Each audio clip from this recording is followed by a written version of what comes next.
Gracias por continuar con nosotros a través de Noticias Globovisión Internacionales. En esta parte nos acompaña Nacho Montes de Oca, periodista y analista internacional. Nacho, un gusto que nos acompañes. ¿Qué tal? Buenas noches.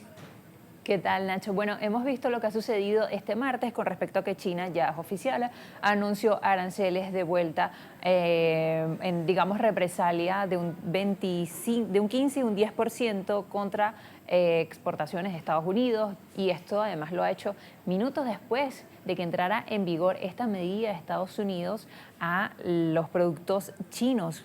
Por ejemplo, en esto se ve involucrado también el gas natural, el carbón, las importaciones de petróleo, maquinaria agrícola, vehículos deportivos y camionetas. Ahora, le pregunto, Nacho, este escenario además es bajo también los argumentos de Trump con respecto al tráfico de fentanilo. ¿Cómo entra todo esto en juego y los riesgos que corren estas dos potencias mundiales? Primero nos vamos a tener que acostumbrar a este juego de poner sobre la mesa los aranceles y después negociarlos. En el caso de China es el tercer socio comercial y a lo mismo que sucedió con Canadá y con México, no es una situación estática, sino que es dinámica porque Trump luego suele retroceder frente a sus planteos iniciales. Y tiene que ver con el fentanilo y a la vez no tiene que ver, porque aquí hay que hacer una aclaración. Si bien la mayor parte de los precursores que se usan para fabricar fentanilo vienen de 400 empresas chinas, en total las empresas involucradas suman más de 600 y también están muchas empresas que provienen de India y de Turquía. Es decir, que si se fuese a ir contra el fentanilo, se hubiese también aplicado la misma política hacia Turquía y hacia India. De manera que esto lo tenemos que leer siempre en una clave muy política y las excusas no tienen que ver con los motivos necesariamente. Ahora, Nacho, quisiera ya hacer el siguiente planteamiento en el cual me atrevería a hablar con respecto al interés y toda la capacidad que ha tenido China durante los últimos años con respecto a las tierras raras. Por ejemplo, China dispone de más patentes vinculadas con las tierras raras que el resto del planeta unido, y hemos visto lo que ha dicho este lunes Donald Trump con respecto a buscar un acuerdo con Ucrania, pero esto a cambio de garantías con respecto a las tierras raras. ¿Va también una competencia de este tipo con China? Estados Unidos, China, ya escuchábamos a Donald Trump desde un inicio entendiendo y dando claramente a conocer que su principal competencia sería China, incluso lo vimos en su primer mandato. Está muy bien la palabra competencia y no conflicto. Es una competencia porque hasta ahora Trump no ha dado señales de querer ir más allá de la guerra comercial. Y sí, China tiene, no solamente tiene los mayores yacimientos de tierras raras, sino que además es el mayor consumidor. Consume cerca del 66% de estas tierras raras que son fabricadas, que son usadas para fabricar componentes electrónicos, productos de alta tecnología. Estados Unidos tiene acceso nada más que al 12% y es una proporción similar a la que está consumiendo. Y ahora bien, ¿cómo se entiende este conflicto, esta competencia que está muy bien señalada?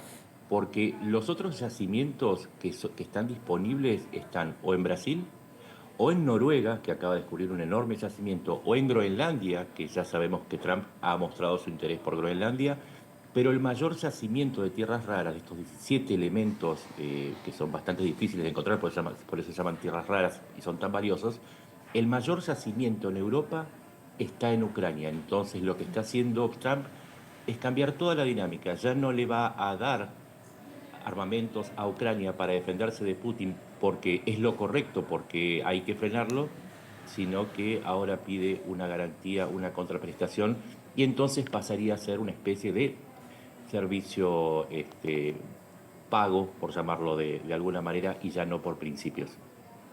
Ahora, Nacho, si este conflicto Rusia-Ucrania inició bajo el argumento de Rusia de una operación militar especial, bajo la justificación de que Ucrania buscaba ingresar a la OTAN, ¿cómo va a ser posible ahora que Rusia, viendo este escenario, pueda permitirse algo así, que Estados Unidos pues esté en las tierras raras de Ucrania? ¿Qué No, pasaría? ¿Es una manera quizás de presionar a Rusia para que se siente y negocie con Ucrania? Podría ser. Recién hablábamos de excusas y motivos. Quizás la invasión a Ucrania tiene que ver con controlar no solamente las tierras raras, porque hay que entender que lo que está en juego, una parte importante, está en las zonas ocupadas por Rusia. Quizás Ujú. no fue un motivo para desnazificar o la presencia de la OTAN, sino que era el control de esos recursos y también de otros, como litio, petróleo, gas y oro. Ahora bien, bien señalado está porque para poder acceder a esos recursos, Estados Unidos debería ayudar a Ucrania a expulsar definitivamente a Rusia de las tierras ucranianas.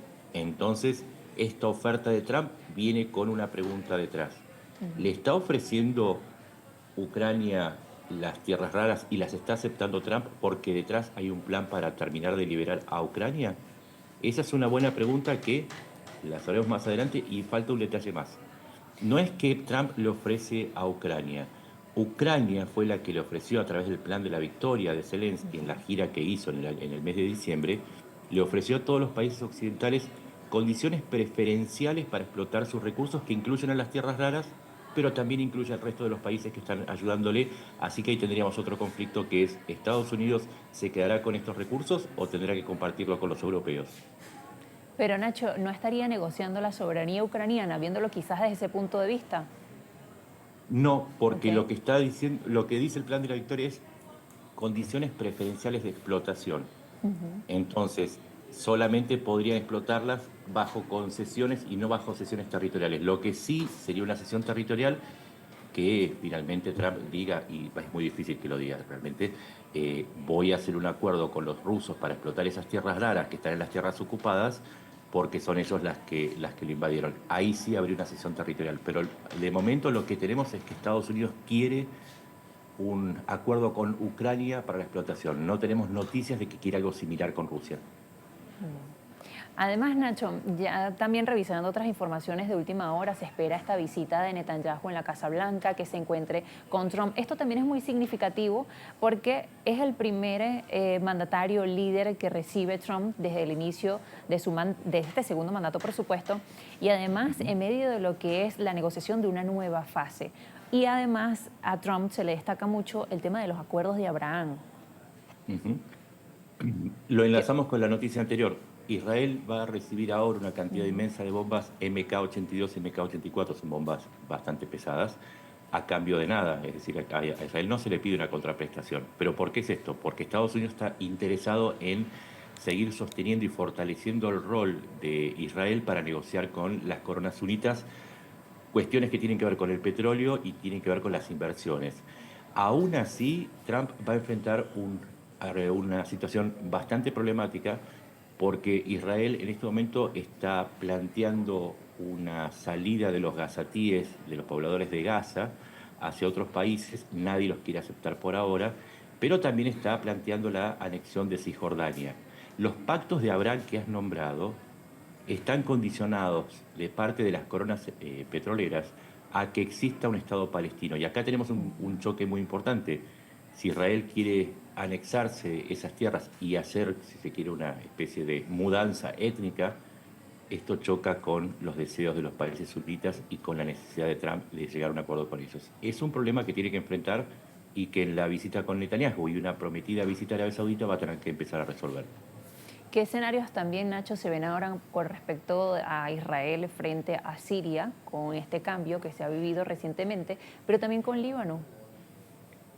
Sucede que Israel no se está retirando, no está cumpliendo los acuerdos de retiro del sur del Líbano porque dice que el ejército libanés no está desplazando a las fuerzas de Hezbollah.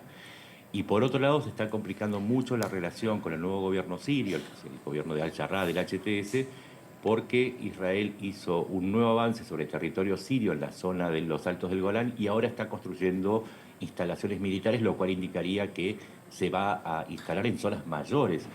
Pero ya el gobierno sirio, el nuevo gobierno sirio, le pidió que se retire, respaldado por los países sunitas, las coronas petroleras, y por Turquía. Así que se están incubando una serie de nuevos conflictos que nos van a mantener bastante ocupados este año también. Bueno, Trump ya siempre nos deja bastante ocupado. Él tiene un gran poder. Cualquier cosa que publique, cualquier cosa que menciona, si sea una sola palabra, puede hacerse viral. Nacho, muchísimas gracias. Gracias a ustedes. Nacho Montes de Oca, periodista y analista internacional. Hacemos una nueva pausa en Noticias Globovisión Internacional y bueno, le dejamos esta reflexión de cómo todos estos conflictos pueden tener que ver con cómo se relaciona. Por eso esperamos sus comentarios a través de @internacionales_GB. Ya regresamos.